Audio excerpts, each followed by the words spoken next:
Well, I think I've just found a new thing that turns me off, and that's illiteracy. Yeah. Turns out I didn't realise I had to have that.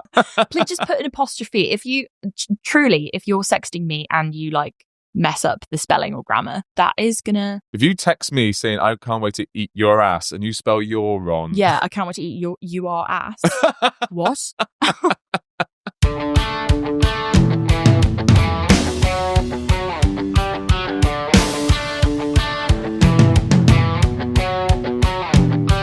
Hello and welcome back to My Bad with Morgan Rees. I'm here with comedian, actress, writer, and just fucking brilliant friend. It is the amazing Jessie Nixon. Hello. Hello. Welcome to the pod. Thanks for having me. I know, I say this every week. It's so awkward when we have to pretend we haven't spoken. Yes. Have we spoken for the last hour? We've just got quite deep as well. I don't want to dangle the carrot of the Patreon content to the non-patrons, but we've just got quite deep. So. Yeah, I tell you what, that's the first time we've ever had to do quite a handbrake turn in conversation. Peek behind the curtain, we do the Patreon first, and we got quite deep, and then went, now it's the main pod. Hello, and welcome to you. Yeah. So where did your childhood traumas stem from? No, we've already covered that. But yeah, thank you so much for coming on the show. Thanks. How long have we known each other? We allowed to talk about this? Yeah, but we have to. No, we've just met. No, but as I said, I'm 17, so... Yeah. Can you please be 18, just for the record? Yeah, I'm 19 and a half. No, so I'm actually low-key 29, and we've known each other since I was 22. I had no idea you were 29. Yeah, I'm old now. No offense. No, you're not old, but I thought you were quite a bit younger than me. I didn't know you were 2 years younger than me. Yeah, I think that as well. But how old are you? I'm 31. That makes a lot of sense, given you just said you were 2 years younger than me. Come on, Jessie. I've got a C in GCSE maths, and I scraped it. We should be enemies because you're like the maths boy. I know. And you're a woman. Men and women. Just pin me back. No, it's you have aged gracefully. Thank you so much. It's no sun and crying a lot. I'm honestly, I think it just moisturizes your skin. It's like salty disinfectant. It's a great primer. Girlies, if you ever want to have your makeup look fantastic, have a big cry, rub snot and tears all over your face, and then apply foundation. It looks phenomenal every time. So that's my aging. That is a great little tip. Have you got a name for that technique? Depression. Yeah. Depression. They call it skin it's like glass skin. Yeah. And then you have like the Korean sort of cosmetics. Mm-hmm. This is Sad Girl Cosmetics. Yes. Oh my God, I love that branding. Perfect. Sad Girl Cosmetics. Because there's like this new thing, they call it Recession-Core. Have you heard of that? No, what's that? Oh, it's like, so there's things that society deems recession indicators where like, so for example, they're saying that short nails are coming back into fashion. But the reason for that, if you're like a socio-economist, is that long nails are expensive and people don't have the money to get their long nails maintained and decorated for like 40 quid every 2 weeks. It's too much. And so as we sort of fiscally, things get really dicey for us as a society, we're going to start saying stuff is trendy. Like that's why the skinny stuff, I mean, there's so many reasons why skinny is coming back, but like... Yeah, I didn't think it was because we couldn't afford to eat. But like all of that is like, it's a more conservative society. That's like, these are all indicators of us receding into a more conservative society. Oh, I'm with you. And recessions and conservatism go hand in hand. And so when you see fucking some girl on TikTok, like a clean girl on TikTok being like, short nails are in right now, it's a recession indicator. And so is crying and using that as a primer. Okay, that's such... You learn. Thanks for coming to my TED Talk. Thank you, that's Jessie Nixon. Thank you very much. Well, I'd say people have to go and see your show, Jessie. Yeah, thank you for getting us back on plugging track. I know. Well, I read your show description. It talked about depression. Yes. It talked about being sad. Yes. It talked about being too clever for your own good? Too clever for your own good, lapsed Catholic, mentally ill, crying in a changing room. If any of those are you, then you'll enjoy me. Yeah, and a bit queer. A little bit queer, yeah. Yeah. And so tell me about the show, though. It is going at the Edinburgh Fringe Festival. Yes. 7:20 at the Crate at the Assembly Rooms. Yeah, well, remembered, you didn't even need to look at your notes. I know. Yeah, please come. I'm there all month, and I'm not famous, so I need you to come because I don't have a wealth of fans. I'd like. You've got a wealth of jokes, though. You're fucking hilarious. Yeah, stop swearing. You are hilarious. Thank you. I I agree. And I think that the only thing I can confidently brag about in the show is that it's joke heavy. So if you like jokes, please come to that. But also, I think I don't have like a big demographic at all. I don't have like a big following. But what's really nice is that the people that do follow me and do like me sort of really like me. Do you know what I mean? I'd say I have like some really diehard kind of followers, but not many. But I'd rather have really dedicated ones. Kill for me. You know, who's your demographic? Would you say at the moment? Oh, it's or that you've easy noticed peasy. emerging? I completely have. I know exactly who. So it's. I call them the yak girls, but they're not necessarily all girls. A lot of them are she theys and he theys. Oh yeah, they theys. But it's anyone that's like got fried hair and a septum piercing and Lucian yaks and make like orthopedic footwear and like, or it might be. Yeah, it's those girls, and I know they're always at Edinburgh and they're always amazing, and I just target them like shamelessly. That is a really good demo to have because they are great audiences. They are phenomenal. And they are so intelligent and like savvy and compassionate. I just wouldn't change it for the world. And they're laughers. Yeah. They're laughers. They're not too cool to laugh. Yeah. Do you know? Do you mind? Does that make sense at all? Have you ever had an audience who just go, you think you're too cool to laugh? Yeah. East London vibe where it's like, I eat black coffee and cigarettes and I don't laugh and I just have like a massive boyfriend who's addicted to Ket and we go around to these events and we put it on Instagram but we don't enjoy them. Off the top of my head. Just off the top of my head. Not even thinking of anything specific even. Yeah, but tell me about the show though. Well, anything that's emerging, anything you want to get? Yeah, so it's what I'm sort of still writing it, but a lot of it's obviously really good and basically finished, but I'm sort of still writing it. And it's really inspired by a lot of my reply guys on Instagram. I have been one of the constant contentions of my life is not knowing who fancies me and if anyone fancies me and wanting everyone to fancy me. Yep. I feel like I'm singing to the right guy right now. Oh, big time. Big time. And some of I think one of the kind of central themes of the show is that the men that fancy me deem themselves pioneers in the field of finding me attractive and are kind of so like they think they're so brave. They think they're like treading ground that no one's trodden before. They're the first person to fancy me. Just proper Columbus. Yeah, exactly. Christopher Columbus vibes. Call me America because I'm undiscovered territory. And yeah, and a lot of them in their interactions with me online, and specifically, I won't go into it too much, but so they're like little magpies, and they'll like bring me gifts in my Instagram DMs, and one of them drew me basically. And the drawing that he drew is the show because it's so comically hideous. Oh my god! So it's kind of inspired this whole show about like it's how so ripe for awful. It's so ripe for jeopardy. It's so ripe for hey, I've drawn you. Yeah. I remember my mother was a drawer and my stepmother was a drawer. I drew as a kid. And I used to draw all the time. Little fucking only child autistic kid. I just used to go home and draw. Oh. And I decided I'm going to draw someone from school. And I didn't realize how mad that is. Because I kept on drawing Simpsons characters, or I would stop Family Guy or something, and I would copy the whole entire screen. And one day I'm going to draw people. And I draw someone from school. I'm going to retract their name. I'm so sorry if you remember this. And so I took it into school the next day and I showed everyone. This drawing that I'd done of this girl at school. Did you love her? Did you fancy her? Nope. Just a girl okay. that because you know the school year photographs you took from home, you took home. I just used that. Wait, why did you have her one of them? No, you get every single one person in your year. Oh, the group photo. I thought you had her. You know how the parents can buy one of just their kid. Oh, how funny! Your parents were like, no, we want beep beep. Yeah, yeah. So I would intercept hers on every year. So she would get in shit every year. Her parents go, why are you never bringing it home? Why are you always bringing back Morgan's photograph? But yeah, I drew her and I took it round school, not realizing that's the most intense serial killer. Yeah, okay, Joe Goldberg. Yeah. Jessie puts the lotion on its skin. Vibes at all. And obviously she saw it, she got it, she ripped it up. No. And I was so heartbroken. I never drew again. And I never drew. I never drew. I don't even write. I don't even write. When I draw an eye, it looks like a. She had no neck. No curves, no neck. She had no curves and no neck. How do you take criticism? Great question. Well posed. So I've been thinking about this recently. I've actually just started therapy.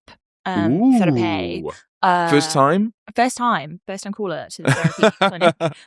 First time caller, long time sufferer. Yeah. I've got this lovely tiny Scottish therapist called Leslie, and we were talking earlier about oh my god, what's it called? Autism and ADHD. Yeah. And I found an EdPsych report from when I was 6, because when I was a child, my mum was like, something's up with this bitch. Like she's uncanny. What's going on? And my EdPsych was like, she's got ADD, but my mum didn't think it was real. So I've just never been like. So I was kind of diagnosed when I was 6, but also I'm not diagnosed. Totally get it. So yeah. But I almost am too bored of. I'm like, so this is like mean of me, but I'm kind of done with comedians being like, I had ADHD, and it's like, yeah, obviously you fucking had ADHD. We all have it. Anyway, Yeah. So I've been talking to Leslie, and she was like, have you got ADHD? And I was like, no. And she was like, okay, well, we're going to proceed on the basis that you do, which is so cute. But so we were talking about that recently, and I think the way that I would describe how I take criticism is like a calm surface of the sea, but underneath there's like a roiling storm. And I actually am going to go ahead and say that I think that you take criticism the same way, which is like, oh, thank you for telling me. Yeah. No. I know, I completely get it. Yeah. You're completely right. I totally agree. Thank you for telling me. But secretly, you're like, shut the fuck up, you dumb bitch. You don't know fucking shit about me. How dare you even fucking say that to me? Go and die. You know? You can read eyes, can't you? No, I think it's happened. We've spoken about this on the podcast a couple of times. It really depends on the expertise of the person that gives you that advice. Really good point. If sometimes I've had people go, hey, have you thought of this? And I haven't thought of that. And I've gone, that's really good. Yeah. Fair play. God, I'm stupid. And then there's some people who have absolutely no idea what they're talking about. Yeah. And I'll just go, oh, never mind. And then occasionally people that don't know what they're talking about will give me such brilliant advice. And I'll go, yeah, that's a really, really good idea. Yeah, I can see that a bit for me. But when was the last time that happened to you? Or a time that springs to mind? Do you know what I think it is? Is that I kind of assume that I don't know anything. Good position to have. Yeah, so I have my own podcast, Serving Cursed, which you can all go and listen to. And I recently got a comment from one of my listeners from Serving Cursed that I will never forget, and it said, Jessie doesn't know anything and she's never heard of anything. They absolutely nailed me to the wall, because that's completely right. I don't know anything. I've never heard of anything. I'm a wasteland of knowledge. You got me. I don't have a thirst for knowledge. I fucking don't want to know. I don't want to know any more stuff. I'm quenched. I was quenched when I was like 16. I fucking don't tell me shit. I don't want to know. I'm full. I'm a sponge, baby, and I'm full up. Actually, I'm not a sponge. I'm the opposite of a sponge. Yeah. You're a brick. I'm a brick. I'm a brick. I'm as knowledgeable as a brick, and I'm as interested as a brick. Yeah. And I'm happy in that state. Like, don't try to infuse me with anything engaging or compelling. But because I know that I don't know anything and I've never heard of anything, when I do know stuff, I'm like, well, this is one of the few things that I do know about. So if you tell me about that and I already know about it, that's when I'm going to be like, don't fucking say shit to me, because I already know. You know? Yes. Do you most become unmovable in that moment, or understand? Like, I will not be moved in my position because I know this. Yeah. And I was also thinking the other day about how women often like cater to men socially. Yeah. And I was thinking about it specifically. I have a colleague who, well, I've just said the word specifically. I have a colleague at work who says pacifically every single time without fail, instead of specifically. Yeah. And one time was writing a really important piece of copy for the cover, where I used to work, and had to use the word pacifically instead of specifically. And I was then in a position where I had to confront him and be like, we have to change this because it's incorrect. But rather than going, it's actually specifically, not pacifically, and you need to change that. Yeah. I decided to sort of perform a little play where I was like, oh God, now I don't know if I might be completely wrong about this, and I literally am not sure at all. And we don't even need to look it up because it's not that important, and probably like the government doesn't even care. But like, I think that it might be specifically instead of pacifically, but I might be wrong. I fucking would bet my life, like gun to my head, I'm telling you it specifically, not specifically. Yeah. But as a woman, you have to be like, I think it might, you know what I mean? You have to pretend you're at the Globe. Yeah.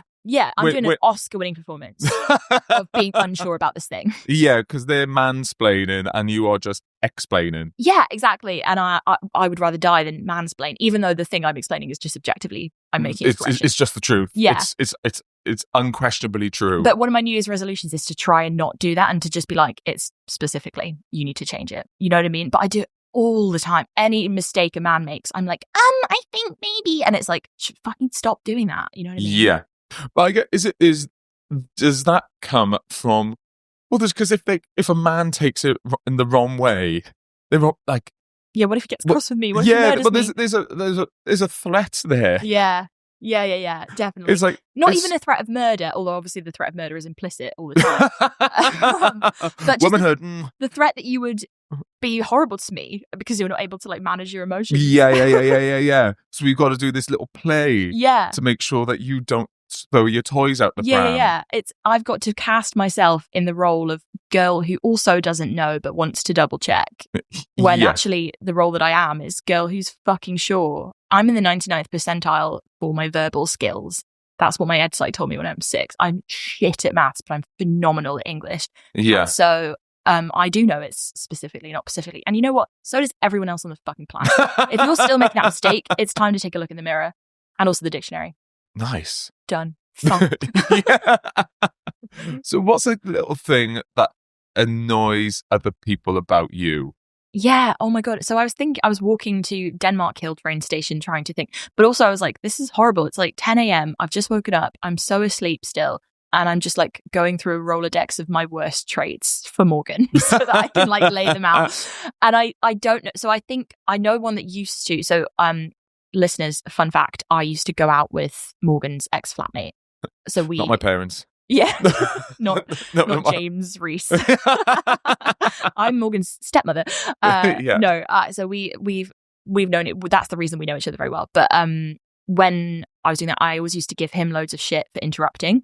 But actually, retrospectively, I think probably I interrupted more than he interrupted me. So I'm the type that will interrupt you constantly. But the minute you do it to me, I'll be like, actually, I'm still speaking. Do you know what I mean? Oh, wow. That's probably so annoying. And I'm really trying to not do that now because I get so annoyed when people interrupt me. So how dare I then interrupt them? But when it comes to interrupting, some people need to be interrupted. Yeah. Some people will talk. Mm-hmm. Some people... Oh my God. This might literally be me. Imagine you just don't interrupt me now for the rest of the podcast. Please, I'm sanctioning interrupt me in this podcast because I've got a family member who is famous for talking a lot. Mm-hmm. And what they will do is they will say the same information in a different way. And because it's said in a different way, to them it will be viewed as new information. Uh-huh. So they do not know they're repeating themselves. Uh-huh. And you just go, I wish someone would interrupt them. like a thesaurus. Yeah. They're a walking thesaurus. They're a walking synonym. Oh, God. A strolling synonym. That sounds horrible.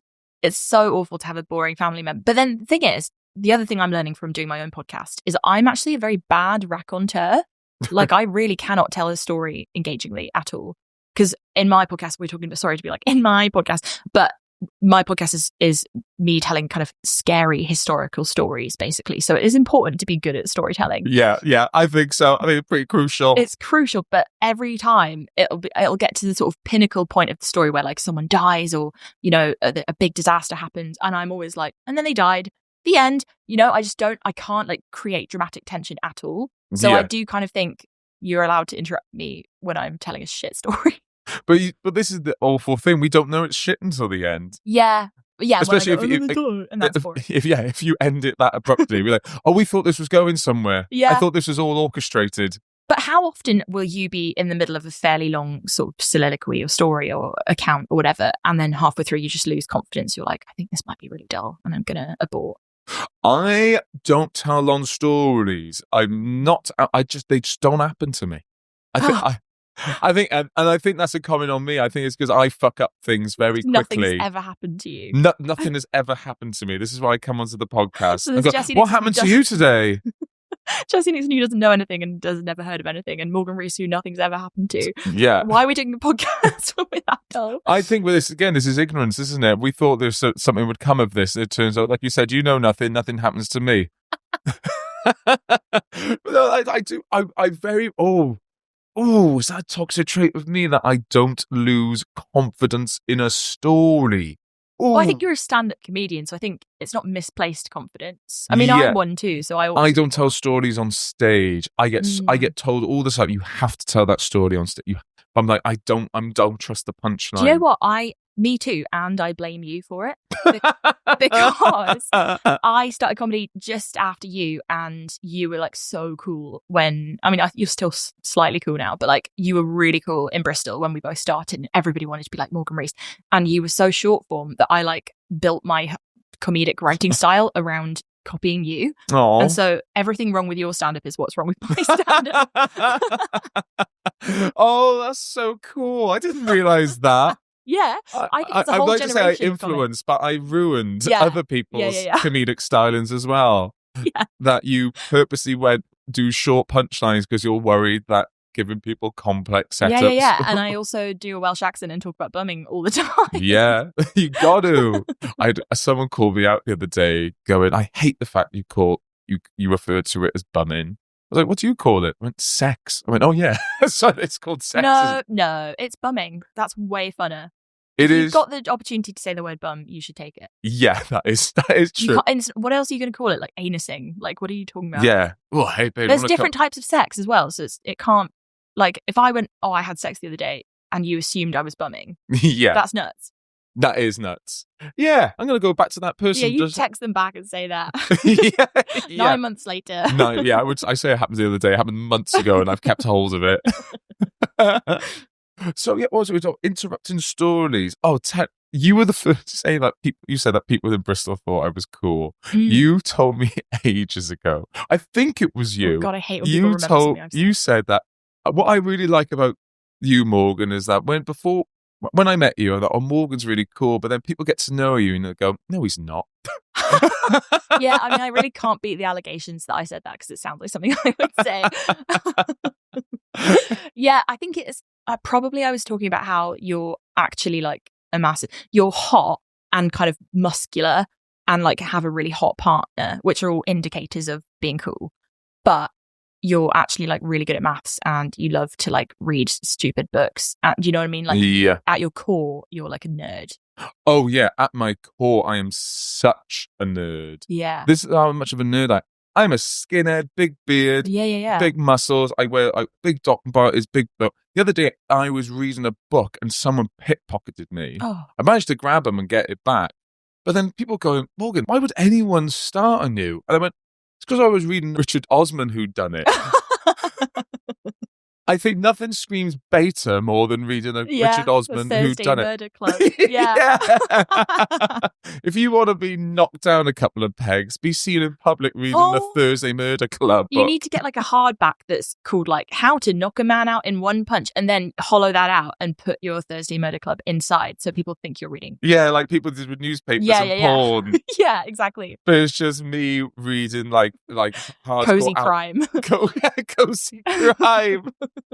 Oh, usually now we would go into what's a toxic trait you've rectified, but you've already rectified one. Interrupting. Well, what anything I wrote else down. jump to mind? Yeah, when I was making my notes on the way here, because I was just inexplicably worried that I was going to forget everything. I don't know why. No, that's absolutely fine. But I wrote down lying about running late. Okay. We gotta talk about it. We gotta talk about it. And I'm ashamed to admit it. It's mendacious. It's unpleasant. It's rude. But I think it stems from. And when I say lying about being late, what I mean is lying about when I left the house. Okay. And then like I was destined to be late because I left the house too late. Right. Yep. Instead of going, I left the house too late, I will say, oh God, I left at fucking 1:30 and now it's 2. But the buses have been crazy. Oh, don't even get me started on the buses. Horrible late, naughty late buses. No, I was watching TikTok in my bed and I didn't want to leave my house. I'm allergic to arriving anywhere early to the extent that I will arrive 40 minutes late because of trying to avoid being early. What do you think will happen if you arrive early? Bored. But I won't be bored because I'll be doing the same thing. I will either be watching TikTok on my bed or I'll be watching TikTok in the cafe that we were meant to meet at when I arrived 10 minutes early. Really doesn't matter. But I there's something about, I hate to not be at home. I think fundamentally I want to be at home all the time. But you a homebody? I think so. But I think what it is that if I don't do social stuff, it's not even that I do enjoy the social stuff to an extent, but it's the optics of like how I will then think about myself. If I don't see anyone and don't do anything social, I'm like, oh God, you've got no friends and like you've got no life. You know what I mean? I can't enjoy it without thinking that. Okay. So you can't enjoy something without people going, God, she must be enjoying this. Yeah. It's like I need to, no one even cares as well. Like no one is paying enough attention to me to be like, she's not hung out with any friends this week. She's probably a big loser. That is like such the manifestation of anxiety, isn't it? But in your head, you imagine another group of people going, Jessie hasn't left the house in like 2 days. Yeah, I haven't seen her going to the park with friends on her story. So I assume that she's at home wanking and Heiling Hitler or whatever. Working on her skin. Oh yeah, the skin is glowing.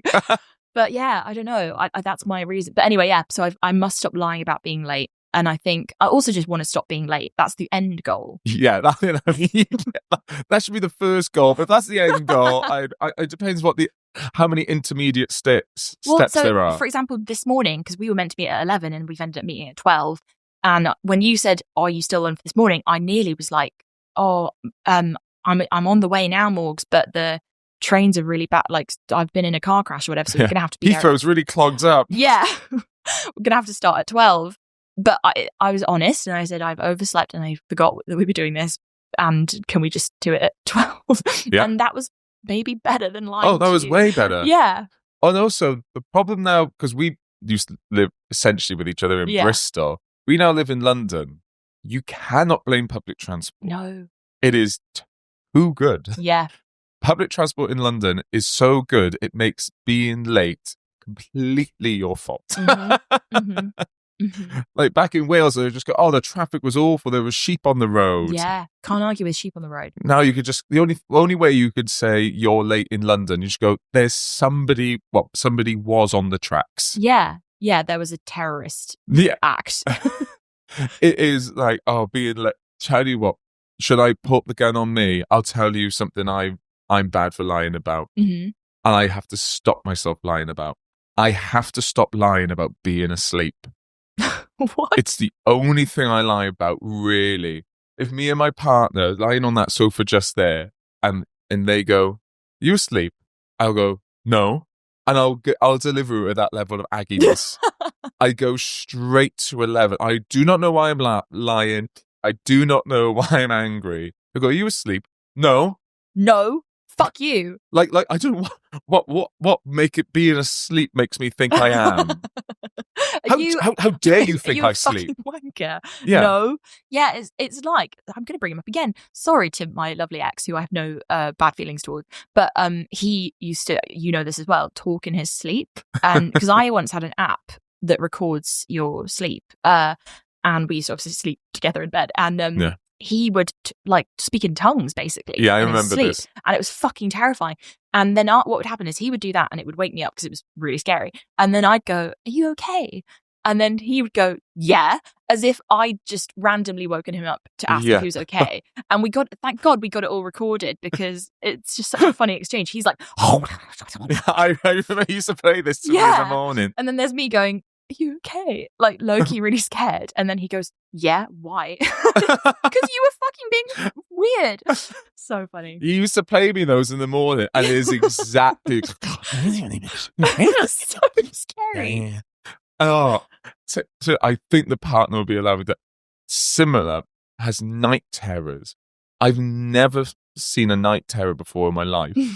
So remember, he said, I get night terrors.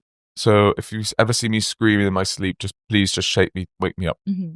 The one night we're having this, and I wake up and he's going, see, this is it. I thought night terrors would be, it's not. Okay, you should put that behind the Patreon page. Yeah. But okay. But it was just him going, Oh. I woke up and I was like, what? He's just going, He sounds like a boat. yeah. And I just thought, all right, that's a weird thing to do in your sleep. And then he woke up the next day and he was like, oh, I've had the worst night's sleep. It was the longest night terror I've ever had. That was you screaming. I thought it was like a wet, but I thought he was having a wet dream, having the best time of his life. Turns out he was having the longest night terror that's ever happened. Oh no. I felt so guilty. That's so sad. He was like, did I make any noises? And I was like, no, none at all. If that's your night terror, what does your wet dream sound like? You know? Oh my God, you should hear him come. Oh my God, TMI. But when I have do you call them a wet dream if you have a vagina? I don't know. But like, listeners, I have a vagina, brag alert. But I have sex dreams, and the most annoying thing, and it keeps happening, is and when you okay, listen, Morg, let's get real. Do you physically come when you have a sex dream? Well, do you know what? I've never spoken about this. This is the second time this week. I've never had a wet dream, and I've always been so jealous of people. Oh, really? Yeah. Well, because I physically come, but it's completely different to coming when you're awake. Yeah. Because there's no stimulate. Like, it's not. No. I don't know how it happens. And also, I'm like, well, if I can come hands-free in my dreams, why can't I just do that all the time? Like, recreationally. That's so true. Yeah. But anyway, what was I going to say? Oh yeah, the point is, whenever I have a wet dream, I've got to stop calling it a wet dream. It sounds really weird. Whenever I have a sex dream, it's really hard for me to come because I don't know what, my brain edges me, and I'll be like about to come in my dream, and then some like new dream characters will come in and be like, quick, we need to find the treasure or whatever. And it becomes apparent that I really need to like go and find the treasure. And so I'm like, but I'm like calling after them, like, just wait 1 second. I just need some more time on the edge of this table, please. Just give me 1 sec. And in my dream, they're like, no, we have to go now. And I have to get off the table and go and like fight a beast or whatever. No, you're so annoying. Your like dream characters are clip-blocking you. Yeah, my sex dreams are crossovers with action dreams, basically. And it's like, yeah, imagine a porno where there's never a cum shot because every time they're about to reach climax, a guy with a gun comes in. Like, that's what my sex dreams are like. You can take me hostage, but can I take this table? Exactly. Chain me to the table, please. Yeah. Oh my God, that's so funny. It's so annoying.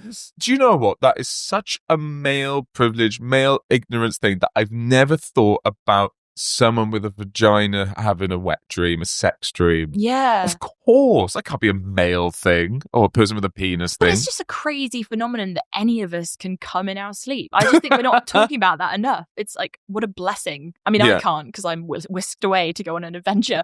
But like, physically, I'm capable. And so are you. How uplifting, listeners. I know. That's so funny.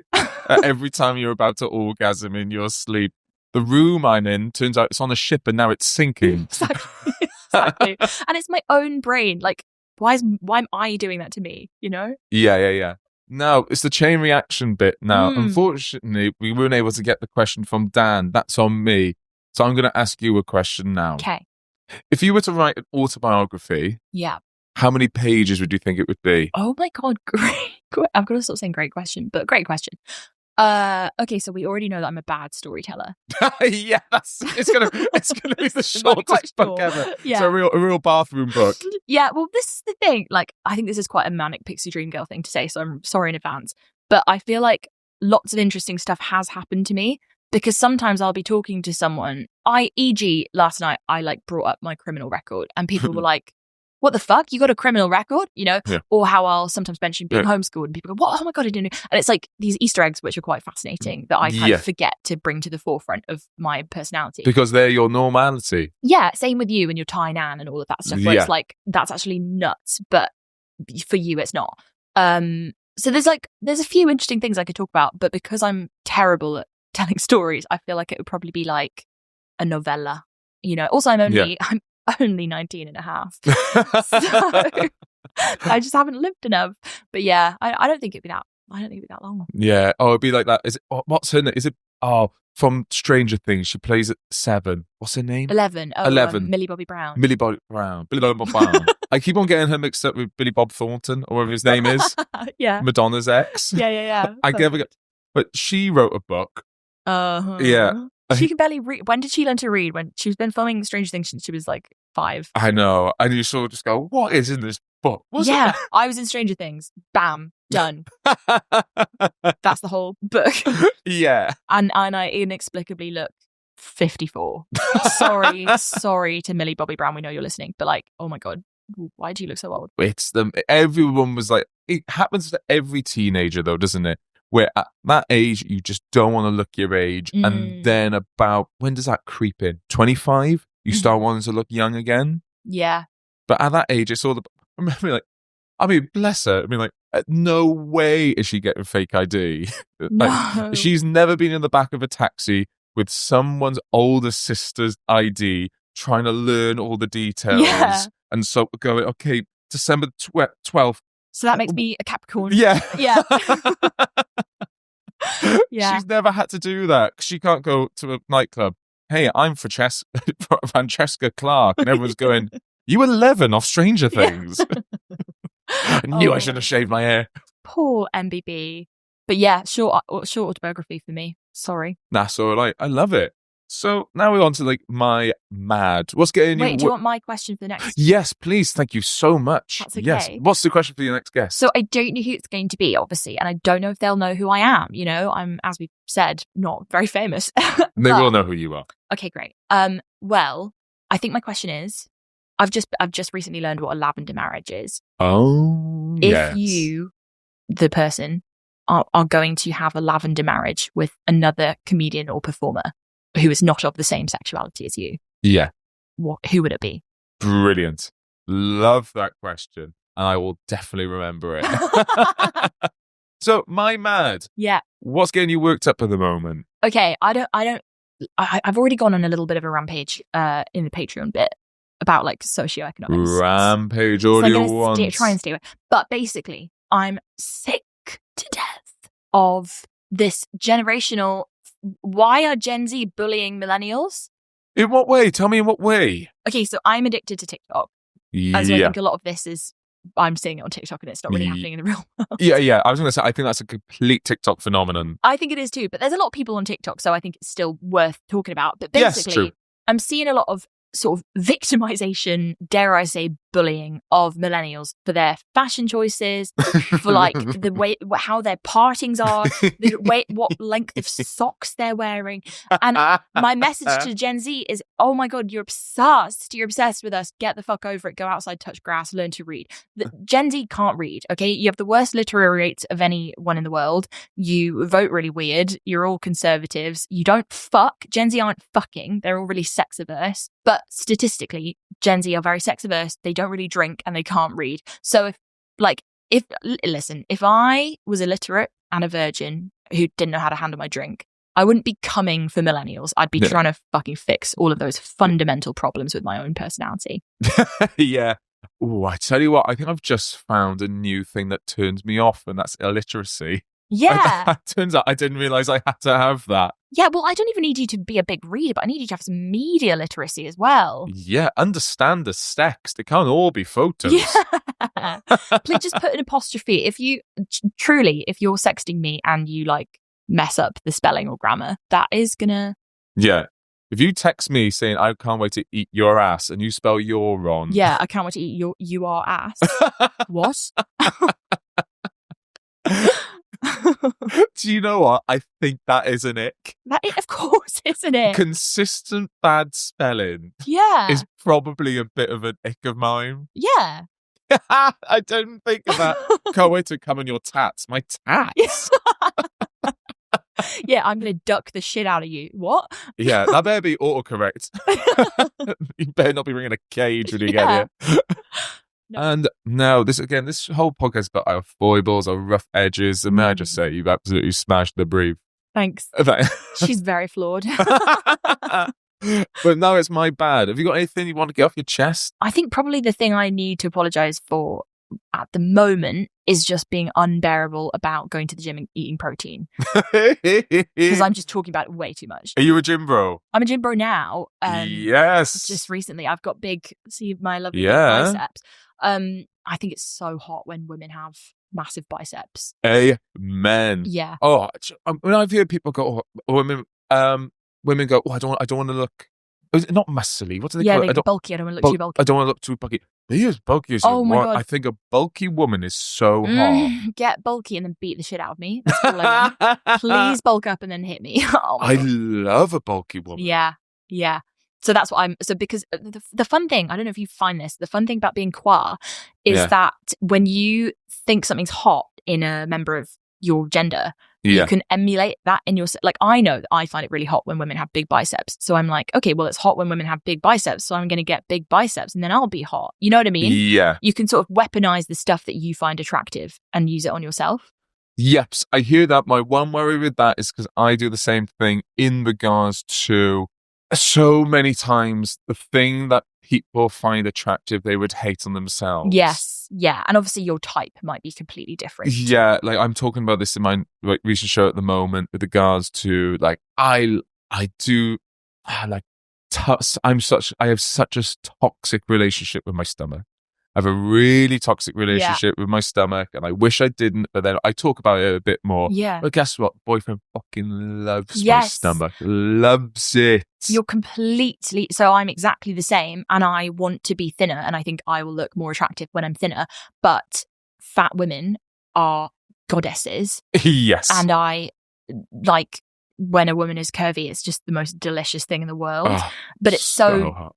And it's the most boring. You know how people go, oh, well, it's not that I'm fat phobic. It's just that I don't want to be fat. It's not quite the same because I hate that when people go like, people will kind of say something low key, genuinely fat phobic and they'll be like, no, it's not that I don't like fat people. It's just that I would literally rather die than be fat, you know? And that sucks. And it's not that, but it's like, yeah, I have some issues with my own fat, but I objectively just believe that fat women are the only thing worth living for. Yeah. Yeah. I hope she doesn't mind me saying this. Do you know Grace, the nail technician in Bristol? No. She is this beautiful fat woman. Have you seen this, Grace? I think you are the sexiest person out there. Is she single? I don't know. But again, she just owns it and she's so beautiful with it. And like you said, and I just wish if I could siphon just that body confidence, that relationship that someone has with their own body. Oh, God. Yeah. But again, I think that digresses. Apologies. But with regards to, it is fun, little low-key fun being the gym bro. Talk about your protein. Where are you getting your protein from? Well, this is the thing, Morgan. Oh my God, it's so I'm trying to get 115 grams of protein a day, which is obviously fucking loads. That's because you shaking it, you chickening it. So I'm trying to shake it, but I don't really like the gritty texture. I can't chicken it because I'm just the queen of the chicken ick. Like, oh my God, it's just I'm constantly thinking about where I'm like looking at a baby on the bus, being like, oh, that'll be 75 grams. You know, it's like it's just got, and it's so expensive to do. I don't know. It's so hard. Yeah. Oh, I wish I was on another podcast, Jeremy Flynn and Julia's podcast. Love that. And Under the Groomers. Yeah, and they need you to like come up with a fake invention. And the invention I thought of was protein air. Can you imagine if they could just infuse the air with protein and then you could just breathe it in and meet your goals? Like that would be so ideal if I just didn't have to think about it anymore. Yeah, you just have like a tank, you just like you just gas the room up with protein and everyone just breathes it in. Like in the gym, they just pump protein into the air. Yeah, and just everyone dies of COVID. Everyone ODs on protein. It becomes the most polluted air known to man. Or maybe it's like The Last of Us and we all just get like too jacked and we get like a rage virus and we're all just like gym bros running around beating each other to death with like dumbbells and stuff. Yeah, and then it all becomes the other way. Yeah. That the more dweeby you are, the more likely you are to survive. And everyone's going, oh, fuck me, I love how you can see your bones. Yeah, that guy's got a medically low BMI. Let's stick with him. He's probably going to survive this. I can see their ribcage. Go. To the quick fire round.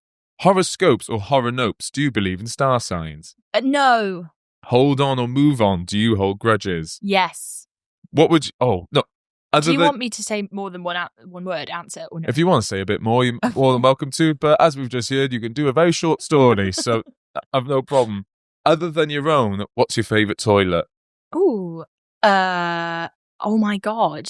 The toilets in Temple Meads Station. Really? Yeah, I've just had a lot of calming moments there, like before a train. Wicked. What would your drag or wrestler name be? Cinnamon Challenge. Next question. And what would your drag name be? Mariana Trench. Really? Mhm. That's brilliant. If I went through your camera roll, what would it say about you? That I get a lot of bacne and I photograph it so that I can send it to the GP and get pills and creams for it. You'd see a lot of pictures of like my bacne and like my molar teeth where I'm like trying to check that I don't have any dental issues. You single at the moment? Yeah, baby. Hot fat women that don't mind bacne, hit me up. That's brilliant. Oh, if you had to describe yourself in 3 sounds, what would they be? Ooh, probably like and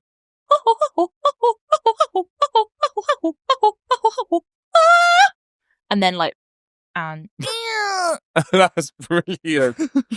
So an advert and a plane crash. I have the profile of the this is going so niche. I have the same exact side profile of the illustrated people in the old Lloyd TSB adverts. Wow. How did you find that out? From seeing the Lloyd's TSB adverts and being like, these guys look like I'm related to them. Oh my God, this is not the representation we were talking about. Listeners, go and look that up and you'll understand. I'm not going to put you on any social media. When I tag you in this show, it's just going to be that photograph. Please. If the media were to find it, what's the name of your most easily cancerable WhatsApp group? Ooh. And if the name's cancerable as well, don't feel like you have to say it. I think it's probably Comedy Coven, which is me and some female comics, and we're just men bashing a lot, and the Daily Mail would hate it. Oh, rightly so. Good on you. If you're online, where can people find you? At Jessie Nixon Comedy on TikTok and Instagram, and not Twitter. Yes, not Twitter. Yes. And Jessie, you've been on My Bad with Morgan and Rees. Will you come back again? Obviously. Thank you. Everyone, do go find Jessie at the Edinburgh Fringe, 7:20. Yeah. The Assembly Rooms. It's going to be a wicked show. Come back on again, please. Yes, please. See you next time, everyone. Love Bye-bye. you.